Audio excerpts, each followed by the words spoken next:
Tengan todos muy buenas tardes. Reciban un cordial saludo a nombre de la Alianza Empresarial para un Comercio Seguro VAX Perú.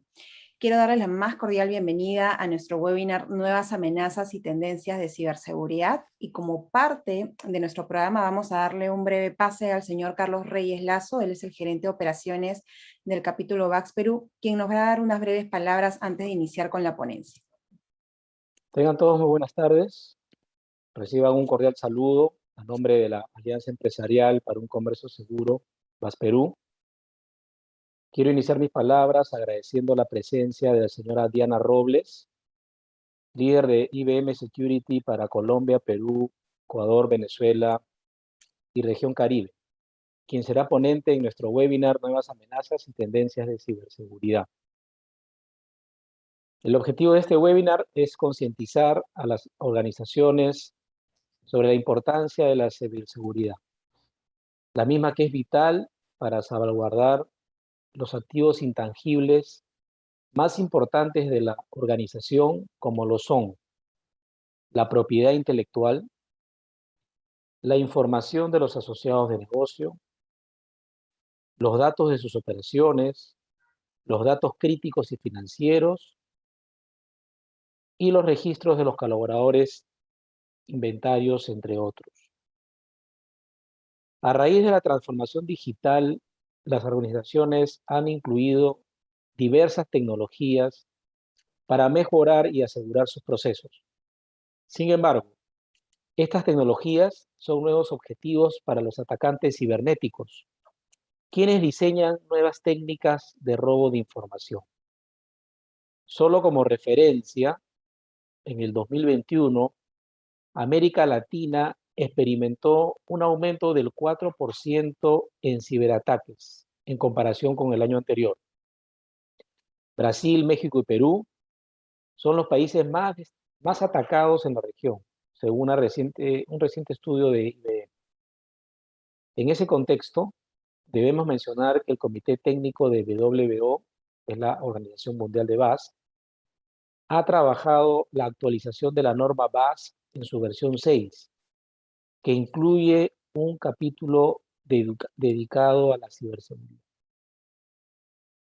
Y en BAS Perú, con nuestra marca Perú Certification, contamos con la acreditación de ANAP de los Estados Unidos de América para certificar a la norma internacional ISO 27001, Sistema de Gestión de Seguridad de la Información. Estos y otros avances nos permitirán seguir afianzando entre las empresas certificadas y organizaciones afines la seguridad de sus operaciones, desde el enfoque de la protección de la información ante posibles actos ilícitos que lo vulneren, como la ciberdelincuencia.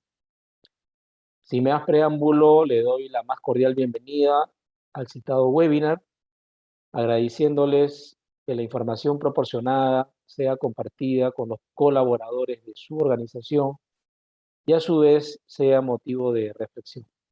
Muchas gracias. Muchas gracias, señor Reyes, por sus palabras. Vamos a darle pase entonces a Diana Robles. Quiero darles una breve reseña de ella. Cuenta con más de 20 años de experiencia en el desarrollo de negocios de tecnología en América Latina y Reino Unido. Es colombiana y cuenta con un MBA por la Universidad de Oxford con énfasis en capital privado y a su vez también es economista.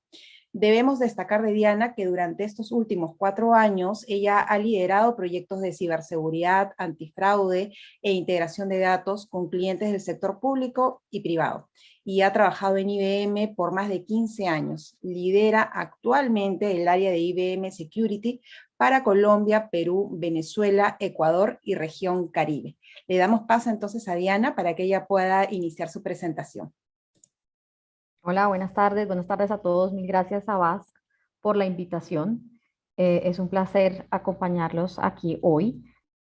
Bueno, hoy el tema que nos pidieron un poco profundizar fue acerca de las amenazas y la tendencia de la ciberseguridad. Entonces, un poco para contarles, IBM ha venido creciendo bastante desde hace casi 15 años en lo que ha sido el desarrollo de un área exclusivamente desarrollada para la ciberseguridad.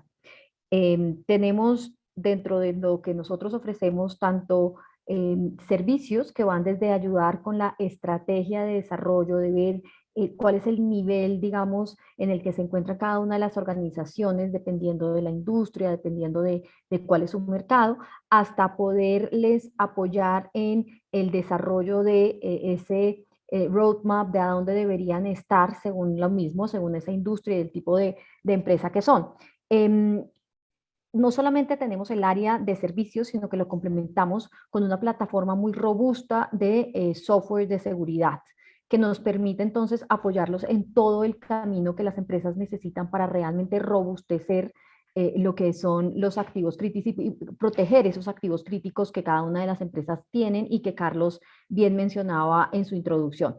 Entonces, el área de IBM Security hoy en día monitorea más de 150.000 millones de eventos de seguridad. Tenemos 12 SOCs a nivel mundial y toda esa cantidad de eventos analizados nos permite realmente adelantarnos a esas amenazas. ¿Qué es lo más importante en un fraude? Lo más importante es ganar la carrera contra el reloj. Entonces nosotros necesitamos tener esa cantidad de información, poderla correlacionar y poderles ofrecer esa información a nuestros clientes para decirles, por ejemplo, en Europa, en Asia, se está presentando este tipo de ataques. Deberían tener este tipo de parcheo, deberían hacer este tipo de actividades para así irlos protegiendo. Adicionalmente, nosotros tenemos unos estudios anuales también que desarrollamos sobre las brechas de datos y tendencias del crimen. Digamos que esa misma capacidad de la que estábamos hablando ahora y nuestro acceso a la gran cantidad de empresas que trabajan con nosotros protegiendo sus activos críticos, nos permite hacer este tipo de estudios y también contarles un poco hacia dónde va la industria y qué es lo que se está, digamos, previendo para el futuro. Estamos en más de 130 países, recibimos esta información de una cantidad importante, como decía al principio, de dispositivos a nivel mundial y nos permite, digamos, aplicar todo lo que nosotros sabemos alrededor de Machine Learning e inteligencia artificial para poder diagnosticar más del 80% de las alertas. Eso es muy importante porque cuando estamos hablando de ciberataques, el hecho de poder, digamos que manejar a través de inteligencia artificial más del 80%, significa que el ojo humano se dedica solamente a las que en realidad no se han detectado, en las que no se han repetido. Pero entonces, utilizar esa inteligencia artificial acá nos permite ser mucho más ágiles, rápidos y certeros a la hora de remediar, a la hora de reparchar, a la hora de realmente trabajar con eso. Invertimos muchísimo en todo lo que es investigación y desarrollo, más de 6 billones al año, y eso nos permite tener alrededor de 42.000 patentes, digamos que en el último año ese fue el número que tuvimos. En seguridad invertimos el 8%. Eso que, digamos, ¿en qué se traslada? Eso se traslada en que nosotros todo lo que estamos invirtiendo lo ponemos en desarrollo para ofrecerles a ustedes las últimas plataformas, para ofrecerles a nuestros clientes, digamos que toda esa investigación para estar en la vanguardia en este caso, de la protección y de ser muy proactivos frente a los ciberataques. Somos líderes también en los servicios gestionados de tecnología, según todos los analistas, Forrester, IDC, Everest, Gartner, lo cual realmente potencia mucho lo que estábamos hablando acerca de esos 12 SOCs a nivel mundial. Simplemente para contarles, más de 15 años de experiencia en esos servicios y en Perú específicamente tenemos más de 90 años de presencia. En el tema de los ciberataques, ya para un poco centrarnos mucho más en lo que veníamos a hablar, el año pasado y en el último estudio, según el último estudio que hicimos, el phishing fue el mayor vector de ataque, 47% de los ataques se hicieron a través de phishing, y el ransomware, como consecuencia de ese phishing, fue el 29% de esos ciberataques en la región. Creo que ha sido un lugar común ver a muchas empresas enfrentarse a este tipo de ataques. De hecho, hace un par de semanas, me comentaban, y precisamente dada la semana, que se llama la Semana Santa, que digamos en Latinoamérica celebramos muchísimo, la denominan el Hacker Week, porque aprovechan que es una semana en la que no mucha gente le está poniendo atención a lo que está pasando, a la protección de sus activos críticos y se presentan la mayor cantidad de ataques de hackeo. De hecho, nos ha tocado a nosotros ayudar y remediar varios casos de algunas empresas que no tenían la suficiente protección y que se vieron enfrentadas a este tipo de circunstancias.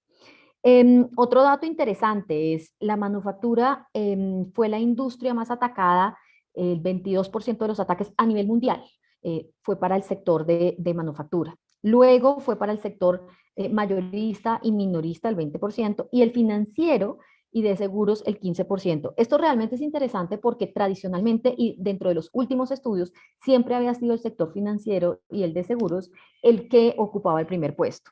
Esto, digamos que se puede explicar un poco por la pandemia. Los atacantes se han ido a sectores de la manufactura donde saben que atacar una sola empresa implica un montón de clientes, que les interesa mucho esa cantidad de clientes que dependen de una manufactura.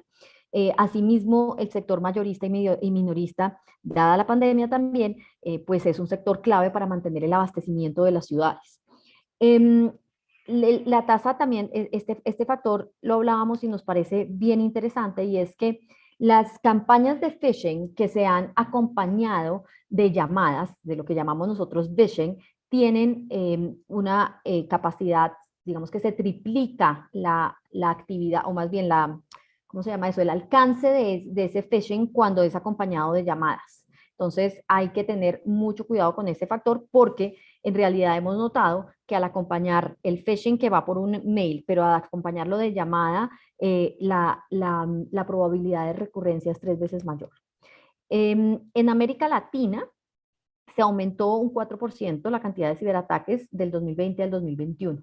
Y los 3 países de nuestra región que fueron más atacados fueron Brasil, México y Perú.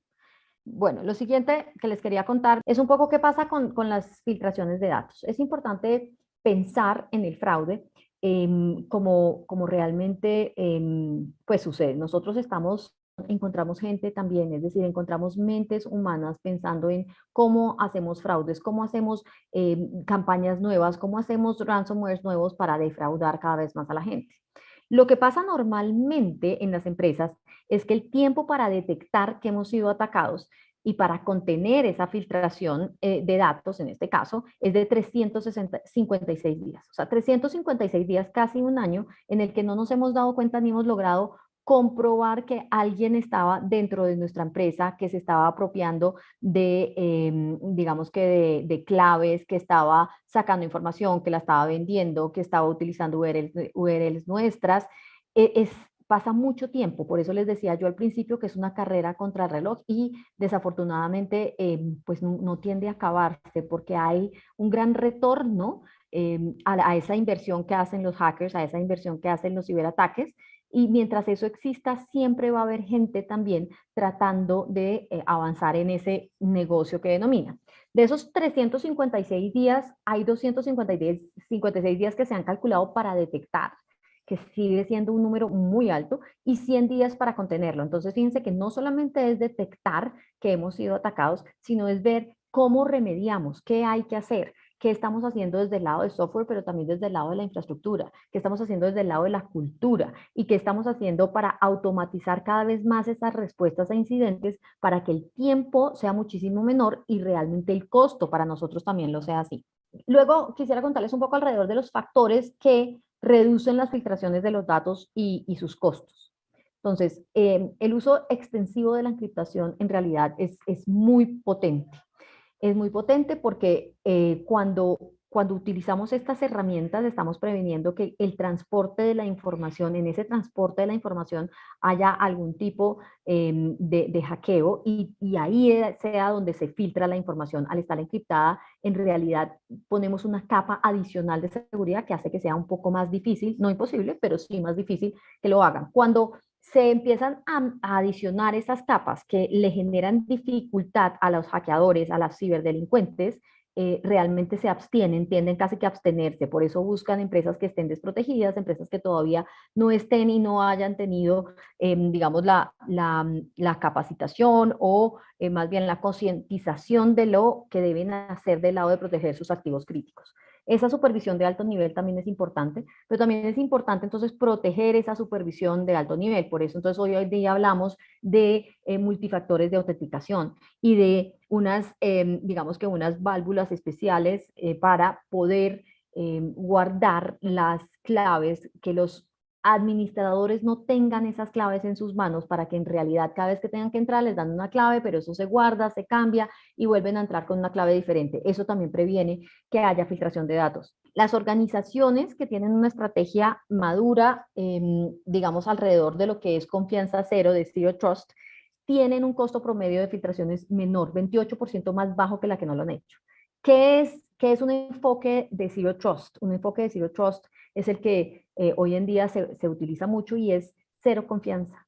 Mientras menos, digamos que contraseñas, mientras menos confianza le demos a cada uno de los empleados, mejor, porque vamos a poder controlar todas las puertas que hay hacia nuestros activos críticos. Entonces, si hay una persona que por su rol no debería tener acceso a una base, que no la tenga, no hay necesidad de que la tenga. Si dada, digamos que otra persona debería tener acceso, pero puede tener un acceso como el que estábamos hablando, con un multifactor o con algo que le entregue la clave cada vez que va a entrar, perfecto. Entre menos confianza haya, mejor vamos a estar protegidos. Cuando estamos hablando ya de las compañías que han ido más hacia la nube, digamos que tienen un ahorro importante dentro de los costos de filtraciones de datos, hasta un 59%. Sin embargo, ese journey a la nube, ese camino hacia la nube, tiene que ir acompañado de la seguridad. O sea, ese es un momento para poner la seguridad, digamos que de prioridad. Si bien es cierto, la mayoría de las empresas nacieron en un mundo donde ni siquiera había internet, hoy en día ese paso a la nube les está dando la oportunidad a las empresas de repensar cuáles deberían ser las prioridades. Y definitivamente por eso se crea el nuevo término, o no nuevo, pero sí lo hemos acogido desde hace un par de años, de DevSecOps. Entonces, no solamente es DevOps, sino vamos a hablar de DevSecOps. La seguridad debe estar inmersa desde el primer momento en el que empezamos a pensar en esas nuevas aplicaciones, en ese camino hacia la nube. De nuevo, ayer publicábamos un video sobre lo que significa, digamos, la respuesta automática a incidentes. Es muy importante esa inversión en equipos, en plataformas y en planes de respuestas a incidentes, porque eso reduce el costo de las filtraciones de datos en un 30%. Entonces estamos hablando ahí de plataformas SOAR que permiten manejar la mayor cantidad de incidentes de manera automática.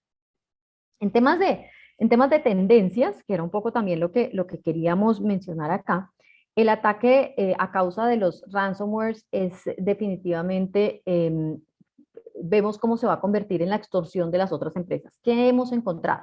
Los ciberatacantes entran hoy en día en las empresas no solamente pensando en los activos críticos de la empresa a la que están atacando, sino también en sus proveedores, en sus clientes, en otras empresas con las que tengan algún tipo de comunicación. Entonces, por eso es muy importante ver cuál es esa política de seguridad que tienen nuestros proveedores y que tienen nuestros clientes y crear algún tipo de estrategia en la que las estrategias tanto de mi empresa como la de mis clientes como la de mis proveedores se comunique para que estemos protegiéndonos los unos a los otros.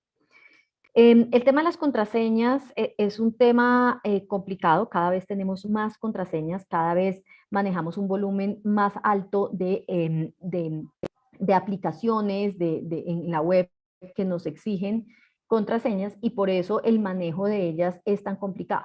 Entonces, digamos que ahí la recomendación es manejemos plataformas que nos ayudan a manejar múltiples contraseñas a través de un solo login y eso nos va a prevenir, uno, de estar recordando o de estar reutilizando contraseñas. La reutilización de contraseñas hace que si bien digamos, tengamos una contraseña súper larga y protegidísima, pero si esa contraseña cae en las manos que no son, van a entrar y si tienen datos, van a entrar a verificar esa contraseña contra nuestro banco, contra lo que sea que tengamos y la probabilidad de que lleguen a encontrarlo pues es mucha más alta, ¿no? De que logren, digamos, estar al otro lado. Es una realidad, cada vez más empresas van a tener brechas de datos y por eso los invitamos a seguir trabajando en fortalecer los activos críticos. en no solamente tener algo que visualice y que tenga un 360 grados de lo que está pasando alrededor de las empresas del lado de seguridad, sino también a coger un enfoque de cero confianza, de zero trust, a coger algunas plataformas que nos ayuden a proteger los datos, a alertarlos, a proteger las bases de datos y saber quién las accesa, cuándo las accesa, si tiene permiso o no para solo consultar, para borrar información. Y luego, muy importante, dentro de las empresas, para saber, de acuerdo a su rol, quién es quién en mi empresa, a dónde debería estar accediendo, cuál es ese comportamiento normal que está siguiendo esa persona o anormal, y eso lo empezamos a identificar a través de inteligencia artificial. Entonces, esto es algunas de las tendencias que hemos visto, un poco para contarles ya lo que queríamos hoy mencionar dentro del panel. Anjanela, no sé si tengas alguna pregunta. Sí, a ver, permítame un momento, por favor, activar mi cámara.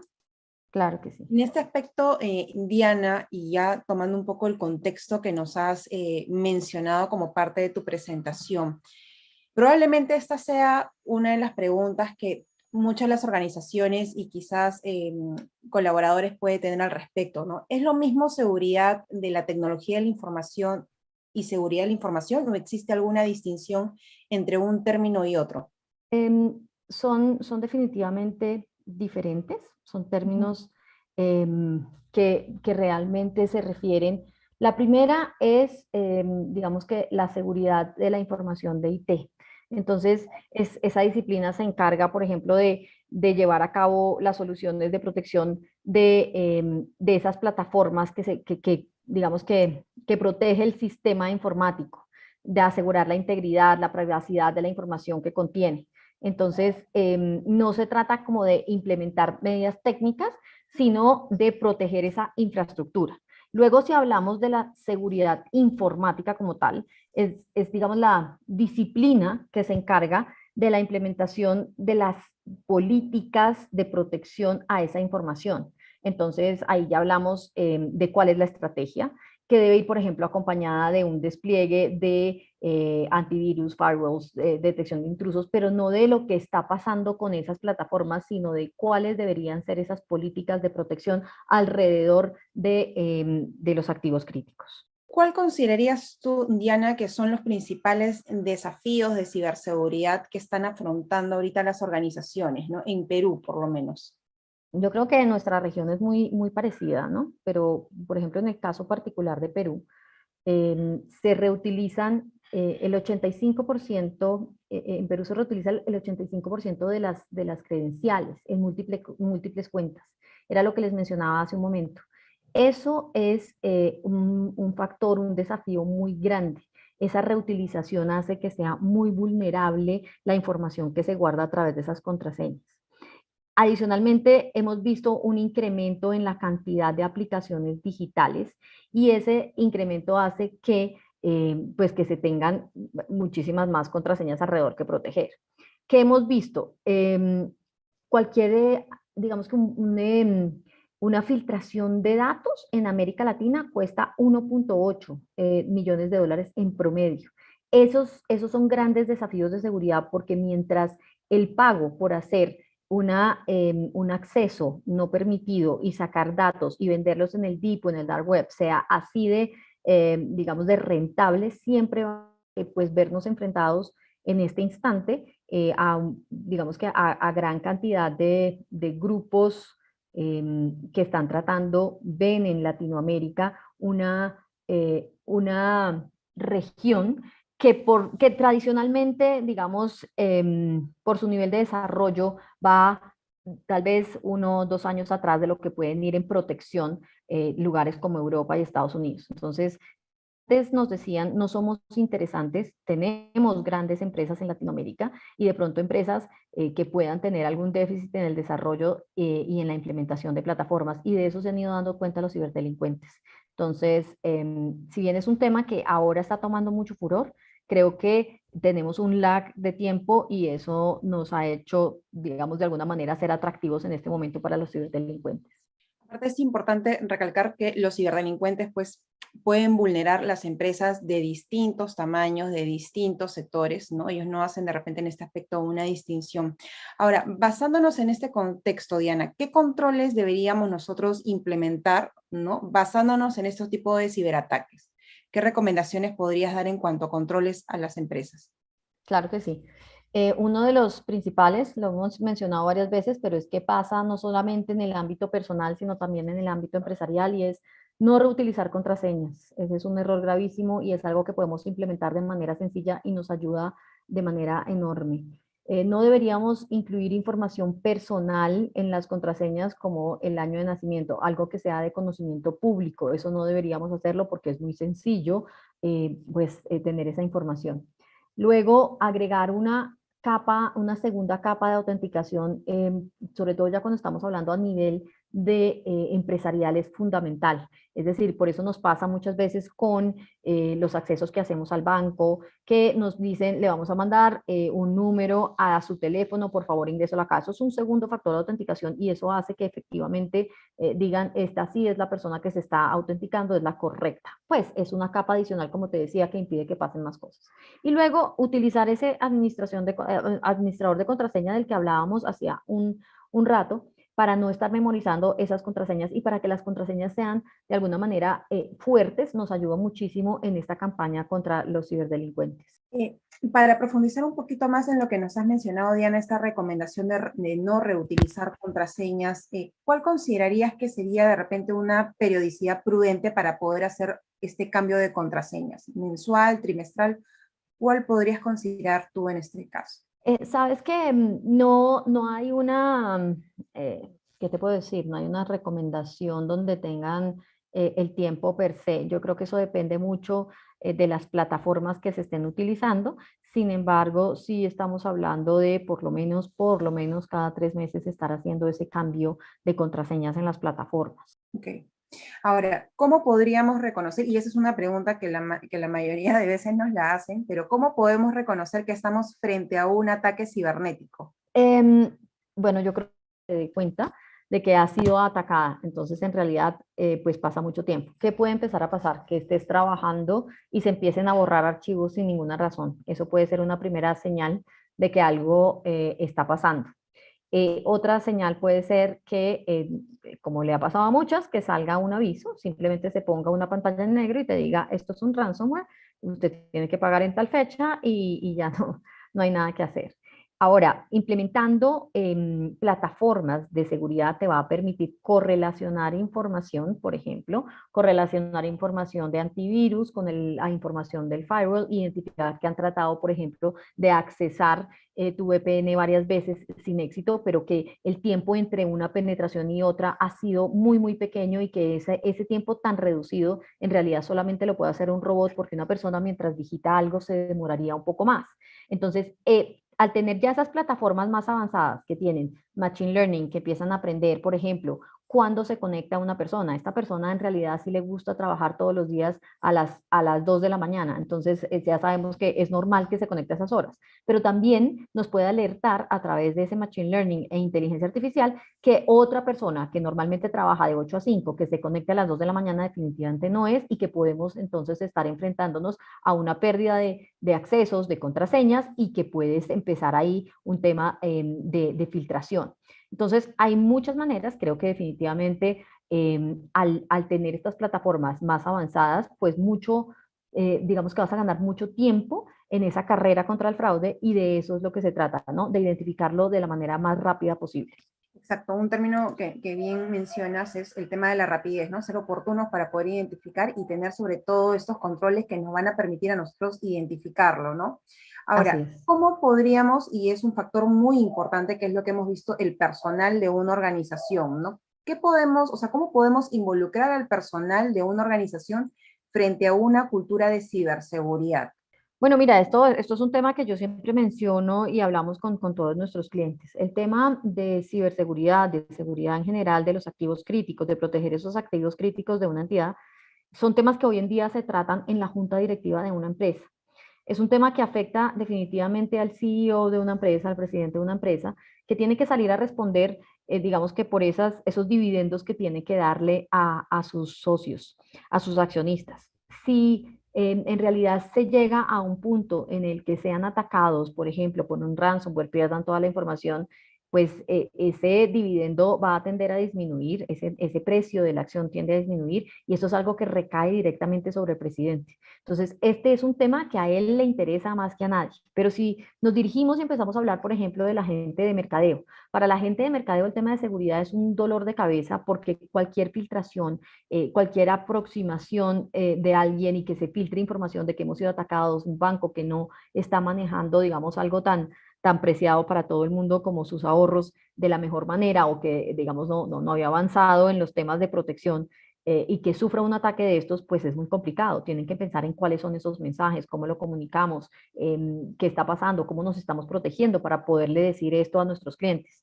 Del lado de la gente que maneja las finanzas, del CFO, pues ni se diga, ellos en cualquier caso se van a ver afectados, ya sea por el nivel de ataque o sea por las multas que tengan que llegar a pagar si es que son entidades reguladas. Y así podemos hablar hasta de la gente de recursos humanos. Ellos tienen que controlar muy bien cómo manejan los datos, no solamente de empleados, sino de clientes, de proveedores. Cualquier fuga de información pues puede ser un problema para ellos. Entonces, fíjate que de verdad se vuelve este un tema que tiene que bajar desde la junta directiva y tiene que haber una cultura alrededor de cómo nos protegemos los unos a los otros dentro de una empresa, cuando en realidad el eslabón más débil somos precisamente nosotros los humanos. Exacto, sobre todo el tema de la concientización y la comunicación oportuna, ¿no? Si en el caso de nosotros somos testigos de que vemos este tipo de situaciones sospechosas, pues poder reportarlo para que las áreas pertinentes pues tomen acción. Y ahí para comentarte un poco, Diana, de hecho las empresas que participan aquí, que son empresas certificadas VAX, tienen ciertos controles de ciberseguridad, ¿no? Por eso mencionaban y hacían la pregunta también acerca de cuánto es el tiempo prudente para restablecer contraseñas, ¿no? A nivel interno también ellos tienen una política de seguridad de la información, ¿no? Que como bien mencionas tú, tiene que calar a todos los niveles de la organización. Ahora, fíjate que, disculpa que te interrumpa, pero en ese sentido, eso depende mucho de la industria, ¿no? Y del tipo de negocio que están haciendo. Entonces, por ejemplo, si es una industria que está muy expuesta digamos, a transacciones online, de pronto no son los 3 meses de los que te estaba hablando. De pronto la periodicidad del cambio de contraseña es menor para poder tener un mayor control. Entonces, ahí tendríamos que entrar a ver el caso particular de cada uno para saber cómo los asesoramos en ese sentido. Gracias, Diana, por esa distinción. Entonces, igual para tomar en consideración el tipo de sector en el cual nosotros participamos y qué tan sensible es esta información y, como bien menciona Diana, cuáles son las operaciones y los canales que nosotros utilizamos. Frente a este contexto, Diana, ¿tú consideras importante que las organizaciones, por ejemplo, opten por acreditarse en una norma como, por ejemplo, es la 27001, que es el del Sistema de Gestión de Seguridad de la Información? ¿Consideras que esto también sumaría a una organización? Yo Sí. considero que es absolutamente importante, no solamente la 27001, sino la 27018, la 27701, la 22301. Hay muchísimas, digamos, certificaciones que son importantes para protegernos y sobre todo es importante para cuando estamos contratando un tercero que nos va a proveer un servicio. Eso garantiza que el servicio tenga ciertos estándares, entonces por eso es importante. Si estamos hablando, por ejemplo, de transacciones con tarjeta de crédito, la certificación de PCI es fundamental. ¿Cierto? Entonces, por ejemplo, para la banca, poder contratar el sector financiero que lo rigen y que le exigen tanto alrededor de PCI, es muy importante contratar un SOC que tenga esas certificaciones de PCI, que tenga la certificación 27001 y todas las que estamos hablando. Entonces, definitivamente sí, y sobre todo cuando vamos a exigir y vamos a estar del lado de que nos están proveyendo un servicio y necesitamos que tenga los estándares correctos para poder tener algún tipo de tranquilidad. Ahora, hemos mencionado el tema de los proveedores, ¿no? En ese aspecto, Diana, ¿qué tan segura se encuentra una empresa que contrata proveedores para ofrecer el tema del servicio del backup de la información, ¿no? Hemos visto que hoy en día la mayoría está haciendo el almacenamiento quizás en nubes, en servidores, ¿no? Entre otros dispositivos. Pero según tu percepción, ¿qué tan segura se encontraría esa empresa, por ejemplo? Es una pregunta un poco difícil porque digamos que nosotros somos uno de esos proveedores y creo que depende mucho de cada una de las empresas y por eso tan importante la pregunta anterior que hacías, ¿no? De qué certificaciones debe tener. Entonces, si todas estas certificaciones se encuentran en orden, si estás hablando de una empresa como nosotros, que lleva 90 años de tradición en Perú, en donde en realidad no hemos tenido ningún tipo de problema con las empresas, sino que pues hemos estado ahí durante todo el tiempo, independientemente de cualquier desarrollo. Entonces, creo que es un lugar seguro. O sea, yo creo que si se proveen las condiciones correctas, es un lugar seguro y es un lugar que permite mucha agilidad. Ahora, no toda la información está hecha para la nube, ni todas las empresas tampoco, y no significa que dejen de ser ágiles. Entonces, lo importante es contar con un proveedor serio, un proveedor que tenga esas certificaciones y que pueda en realidad reaccionar bastante rápido frente a cualquier eventualidad. Exacto, y sobre todo informar oportunamente también al cliente, ¿no? En el caso que Absolutamente. suceda un Eh, acontecimiento así. Así es, así es. Ahora, Diana, ¿consideras también que el trabajo remoto, porque hemos dado un giro total en esta coyuntura por el tema del COVID, ¿no? Y bueno, nos hemos tenido que adaptar a un trabajo remoto. ¿Consideras tú que este tipo de trabajo ha incrementado los ciberataques en las organizaciones? Absolutamente sí. De hecho, yo denominaba la pandemia como la transformación digital obligada. O sea, el que estaba listo, perfecto, pero hace 2 años en realidad ya llevábamos para esta época creo que un mes encerrados, un poquito más de un mes. Entonces, el que estaba listo, perfecto, pero en realidad empezaron a pasar cosas que, digamos, se estimaban iban a ser el desarrollo de los próximos 3 o 5 años y nos tuvimos que adelantar muchísimo. En ese sentido, el trabajo el trabajo virtual se volvió un tema pues fundamental para poder sobrevivir a todo lo que nos pasó en los últimos 2 años. ¿Qué pasó? Las empresas estaban listas y estaban protegidas para tener un perímetro sobre el edificio donde se encontraban o el lugar donde estaban. Cuando cada uno se va a su casa, ese perímetro se extiende. No todas estaban listas para hacer ese tipo de trabajo. Entonces, ¿qué pasa? Tienen que empezar a pensar cómo hacemos para llevar nuestra protección hasta donde vive cada persona. Y ese solo hecho hace que, por supuesto, se abran otras brechas y que las empresas estén mucho más expuestas a los ataques cibernéticos. Por eso también se presentaron, digamos que tantas disrupciones alrededor durante la pandemia. Me contaban algún caso en la que estaban en una videoconferencia en una empresa y cuando estaban en medio de la conversación empiezan a ver cómo borraban archivos y todo el mundo se daba cuenta y de un momento a otro les dijeron apaguen todo, desconéctense de todo, porque no tenían ninguna otra protección. Entonces, sí fue una época difícil. Afortunadamente, yo creo que las empresas han reaccionado bastante bien en el sentido de entrar mucho más en lo que es la protección de esos datos, en lo que es la ciberseguridad y en hacer esas inversiones que los van a empezar a proteger de aquí en adelante. Sí, sobre todo como tú bien lo mencionas, ¿no? El tema de darle este valor a la información y sobre todo inclusive el de designar un presupuesto para poder resguardarlo, ¿no? A veces costaba, y Absolutamente. yo imagino que las personas que están conectadas aquí, que la mayoría son del área de sistemas o de TI, pues se le ha sido un poco complicado, ¿no? En ese momento no lo miraban con la perspectiva que ahora sí, por el tema de las operaciones, hemos visto, y creo que la mayoría que está aquí en comercio exterior, grandes organizaciones que se han visto paralizadas por ciberataques, ¿no? Entonces ahí un poco el tema de trabajo de concientización.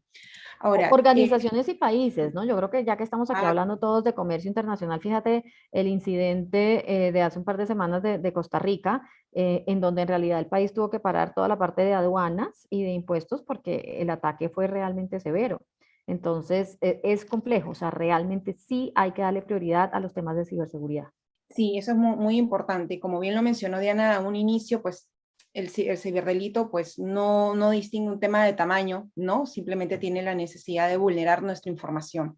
Ahora, con relación al uso de los dispositivos móviles, ¿no? Que es el tema de los celulares. Sabemos que hoy en día casi todos registran sus correos y probablemente hasta hacemos transacciones, como bien mencionas tú, a veces hasta de pagos, ¿no?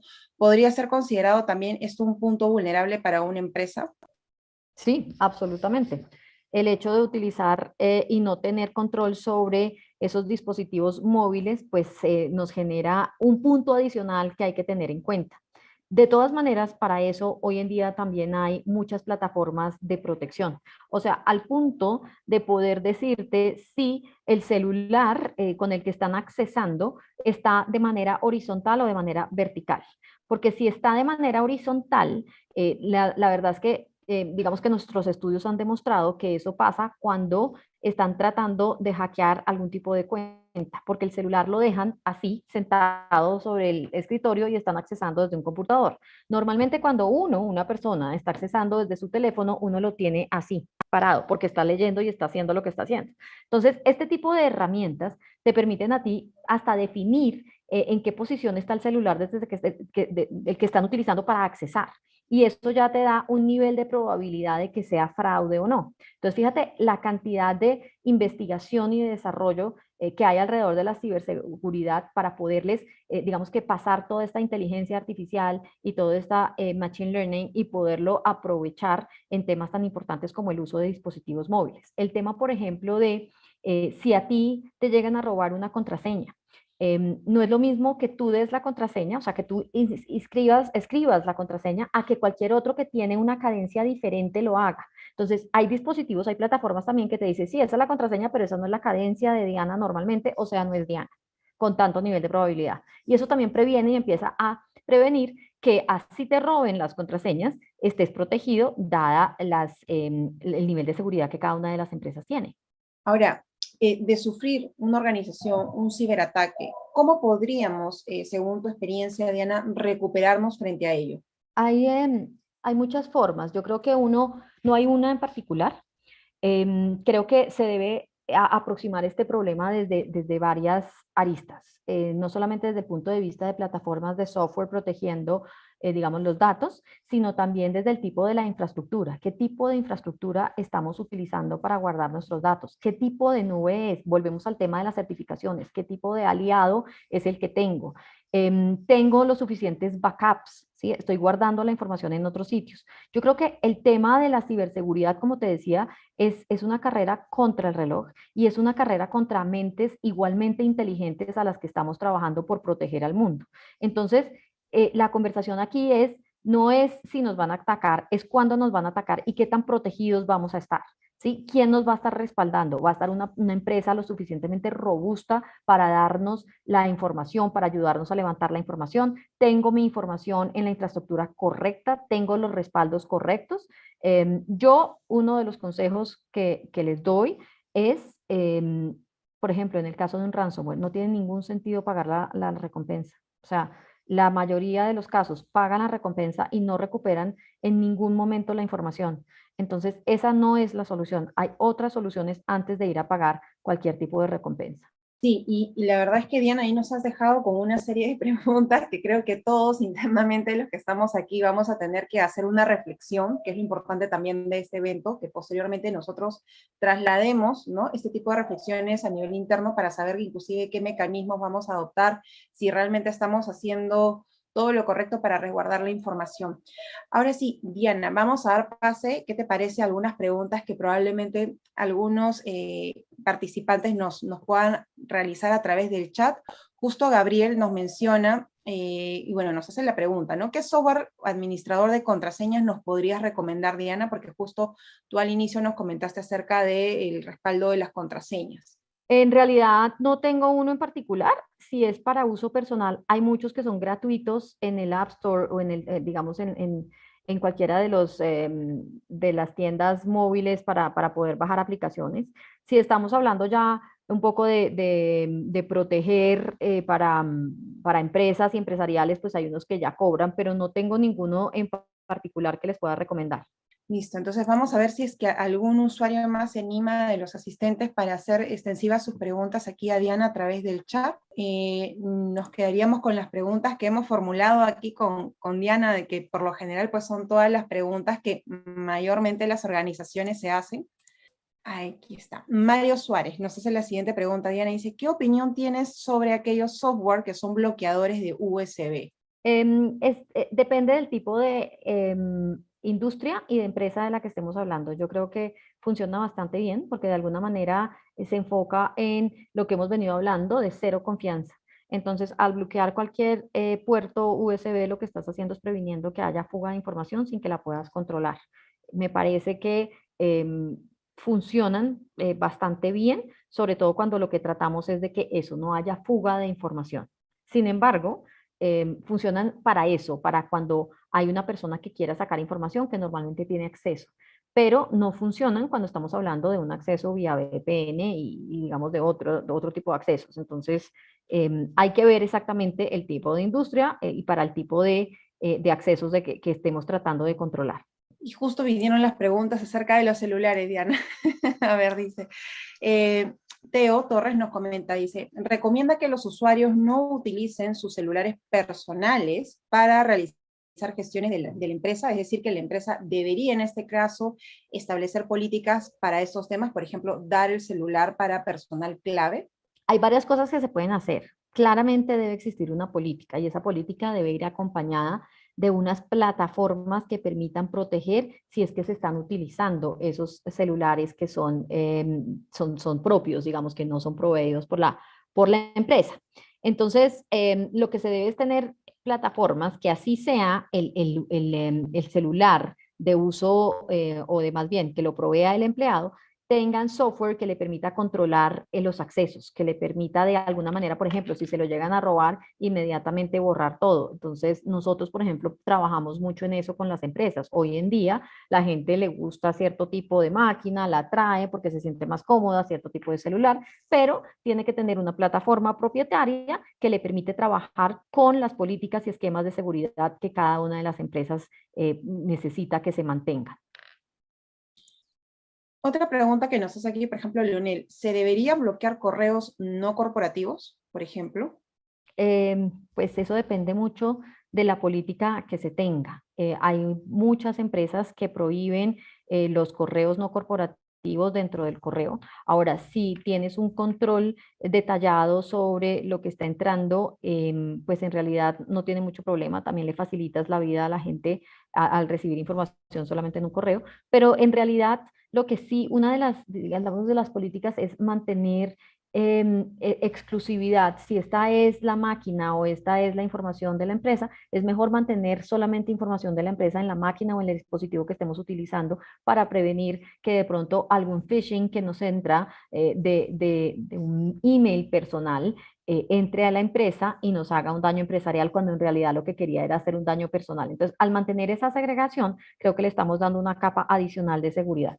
Ahora, otra consulta que nos hacen aquí, por ejemplo, el señor Manuel dice, ¿qué software es más seguro para conexión de un soporte remoto, por ejemplo? No tengo la respuesta a esa pregunta, ¿sabes? No sé exactamente, la verdad me toman por... no lo tengo en mi mente ahorita, no podría darte esa recomendación, la verdad. Y la otra pregunta que nos hace, por ejemplo, José, dice, ¿es recomendable usar BitLocker en los servidores Microsoft para evitar encriptamiento por ransomware? No te puedo tampoco, no tengo información para responderte esa pregunta. Listo, entonces esas son las últimas preguntas que hemos dejado aquí. Igual, Diana, vamos a manejar estas preguntas tanto de José como de Manuel para verlo internamente con Diana, de manera que ellos también de repente puedan tener ahí la respuesta. Y quiero comentarles que ya hemos llegado a la parte final del webinar. Quiero hacerle un extensivo agradecimiento en nombre de la Gerencia General de VAX Perú a Diana Robles, que es la líder de IBM Security, por su importante contribución y su ponencia el día de hoy. Hemos, como les comentamos a los asistentes, reunido una serie de preguntas que la mayoría usualmente maneja para este tipo de temas, de manera pues de resolver todas las inquietudes de ustedes. Muchísimas gracias, Diana, ha sido un gusto poder tenerte el día de hoy. Igual, de igual manera, te hago nuevamente extensivo el agradecimiento en nombre de VAX Perú. Esperamos contar con tu presencia en una próxima oportunidad. Mil gracias a ti, Anjanela, a todo el equipo. Carlos, mil gracias por la invitación. Feliz de acompañarlos y muchísimas gracias por la invitación. Gracias, Diana. Igual, de igual manera, todos los asistentes, ¿sí? Quienes, como bien le comenté a Diana, pues representan al sector público y privado de Perú. Ha sido un gusto. Muchísimas gracias con todos ustedes y ya nos estamos viendo en una próxima oportunidad.